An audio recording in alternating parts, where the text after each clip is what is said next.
Bu din Allohning dini. Din bu tarbiya.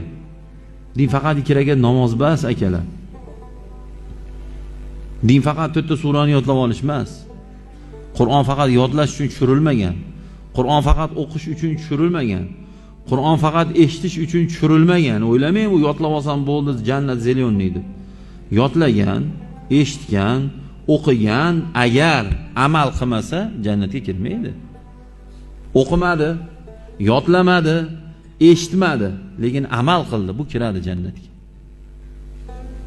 Bechora 3 ta sura bilan yuradigan odammiz hammamiz. Inna atoyna, alhamdu, qul huvallohu ahad. Yana bitta ikkitamiz falaq noslarni qo'shganmiz. Xo'p, ilohim yana qo'shaylik, zo'r. Lekin yana qayta aytaman sizlarga, Qur'on faqat yodlab qo'yarsizlar, chiroyli qilib ayinlarni chiqarib o'qib qo'yarsizlar, yo likkillab eshitib qo'yarsizlar deb tushirilmagan Qur'on. Amal. Xudo g'iybat qilma dedimi? Shu g'iybat qilma degan oyatni o'qigan qori g'iybat qilsa do'zaxga kiraveradi bu ham. Qorakaga do'zax yo'q degan joyi yo'q. Shu g'iybat qilma degan oyatni masala qilgan mulla domla g'iybat qilsa do'zaxga kiraveradi. Aldama degan, to'g'ri tarozi ishlat degan Xudo.